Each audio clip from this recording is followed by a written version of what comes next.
England have won their first game of the World Cup. They've beaten Iran 6-2. It's a big scoreline for Gareth Southgate's boys. Here they are, all the lads. But why were they so good? How were they able to score so many goals against not a bad team? And how come Jude Bellingham was so good? What does he do that makes him such a special player? Well, let's find out. And if you enjoy what we say in this, do subscribe to the channel, please. And just follow all the videos we're going to do during this World Cup. We've got loads coming up. So first of all, let's look at what Gareth Southgate did with his team. So we weren't sure before the game whether he'd play a back three or a back four. The difference is that when you put in another player in the back, say we put Mount out here and put in Eric Dyer, normally play somewhere like this. What ends up happening is you have a very small midfield, just Rice and Bellingham, and they very much have to protect this back three here. Can't really get forward too much because if, say, he were to go forward like this, then you leave this big amount of space, huge amount of space actually, for this one midfielder to look after. So that's one of the things you get with the back three. Also, it means that a lot of your width comes from these wingers. So your wing backs become winners, essentially. Trippier and Shaw would have to provide all your width, which is not uncommon to the fullbacks as well. And then you'd get maybe Kane, Sterling and Saka basically, so you're limiting yourself a little bit to when you're going to attacking positions, that you have two wing backs to provide your width, which means loads of crosses are going to come in for players like Kane, Saka and Sterling. And if you have these big Iranian lads back defending, blocking the box, that's very hard to score goals. That's the problem that you get. So you're trying to force all your play wide, it limits to how you can create, and then you have to keep this back three with a two protecting it. That's what you get with the 3-4-3 system. But instead for this game, Gareth Southgate went for the back four. Out went Eric Dyer, in came Mason Mount. And this is what it looks like. It's a 4-3-3. Now straight away there's lots of differences. So what you get is Kane obviously goes right at the top. Saka can start here and come inside, overlapped by the fullback as before. Sterling can come inside as well to try and link up with Kane and Saka in the final third, with the width on the left coming from Luke Shaw. But you also get is that these guys can then push up more and you have better coverage around the entire pitch. So Stones and Maguire can push right up. At some points even had Trippier was a little bit deeper, forming this sort of diamond with Rice always protecting them there. That's one thing they did. That's what they would do on the left side, by the way. On the right, it would be different. Shaw would drop a little bit deeper sometimes. But you see the thing, you've got the five there, but then you've also got an extra runner who can join in to get into the box, particularly Bellingham, who can join in if the ball does come in from a wide area. And guess where the first goal comes from? Well, let me show you. It's a wide cross in from Shaw, I think. There, you've got 1, 2, 3, 4, 5, 6 players all in amongst the box rather than 5. So by having an extra forward player, Jude Bellingham running from deep, that's how you get your first goal. That's how England do it. And Bellingham was so important to England throughout. And in fact, this entire system basically gets the most out of him. I think England benefited most from what Bellingham was able to do. This is how Bellingham tends to play. This is him in club football for Borussia Dortmund for this season. Lots of carries and dribbles, carries the ball, retains the ball brilliantly under pressure. Lots of receptions in the box, so he gets forward. He's not just a player that sits deep, he is very much a box-to-box midfielder, and he's very, very good on the ball. He's one of these kind of all-action dynamic players who can make things happen. He's great, there he is. So he'll often be joining in so that when the ball goes into this box here, he is the last man that joins in, making a late run to finish off a move, much like one of his idols, Steven Gerrard. That's what he can do. So that's one of the things that England were doing. That shape, the way they were playing, far more progressive than they tend to be generally, and you always had Rice protecting the back too.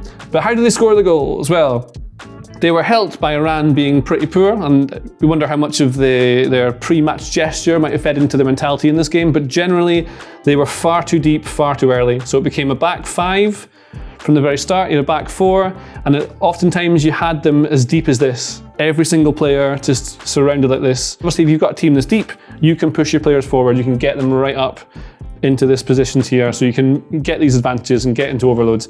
But the problem is, generally, what England have had in these positions is that they can't then create. They can't create through the lines because there's no space. There's no space to thread passes through. You can't get passes in.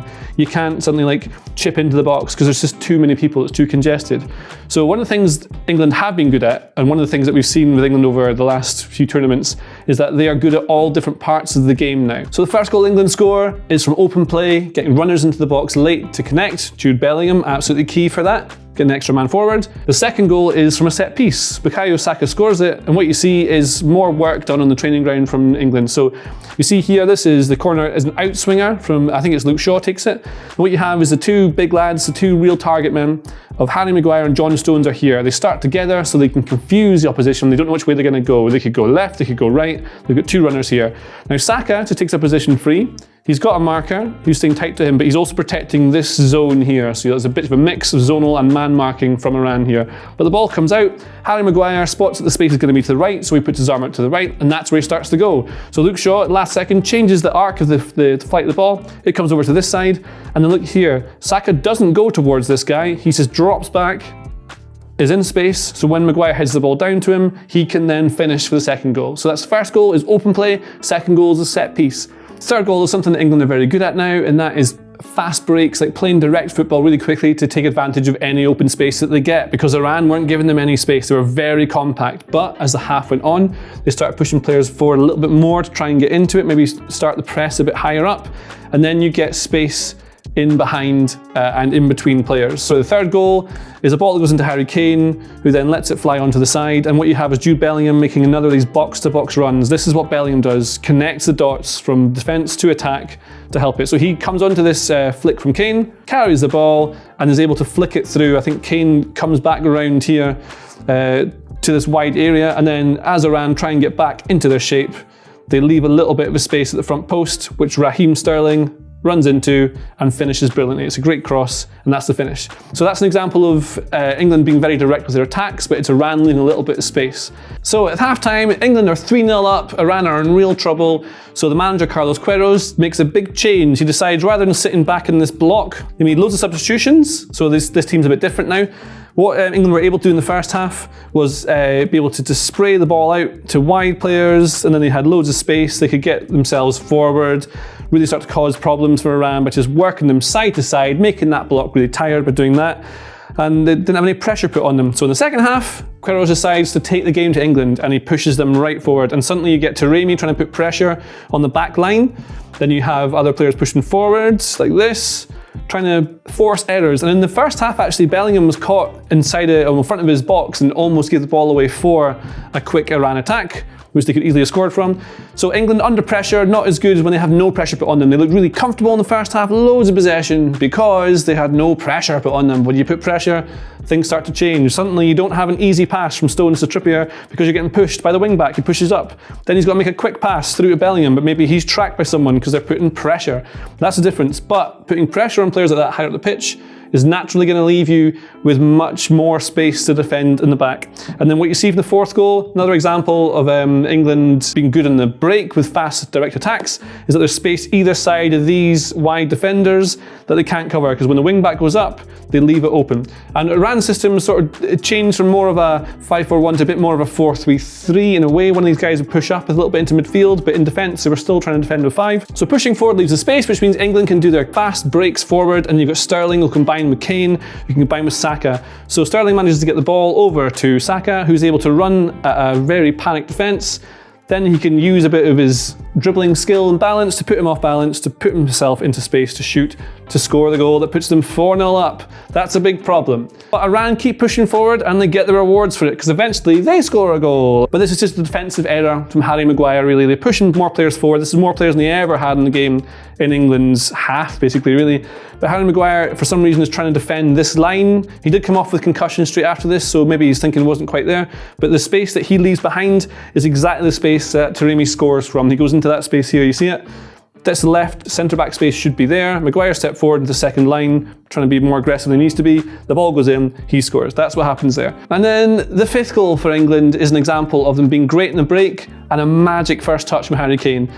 Iran pushing forward, look at all the space, they're very blurry here, but you see there's 3 players back defending. Harry Kane is here, positions his body superbly, so he leans into him a little bit, gives him a nudge so he can't get close enough to win the header. The ball comes in, he's shielding it, and then he can turn, and that's what he does. Look at the turn. He goes, he turns, and then look at the space either side. This centre-back's pushed out, leaving these 2 guys trying to be too narrow. There's space either side, and then that ball goes into Marcus Rashford, and Rashford runs into that space we talked about on the side of the centre-backs. So, sure enough, Iran made lots of mistakes.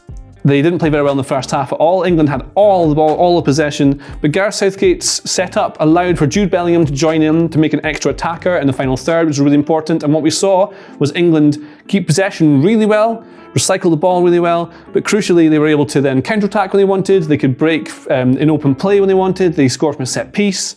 They have pretty much everything. So they look a lot better than many of us thought they were going to be before the tournament started, and it's going to be interesting to see how good they are going forward. Jude Bellingham is really nice. And that is how England destroyed Iran in the opening game of the World Cup. Subscribe, see you later. If you like this video, please consider subscribing to the channel. The Athletic is where the Ralph Rangnick to Manchester United story broke, where a team of journalists have provided unrivaled coverage of Newcastle United's new ownership, and where dedicated writers cover every Premier League team no matter their place in the table. And you can try it free now for 30 days.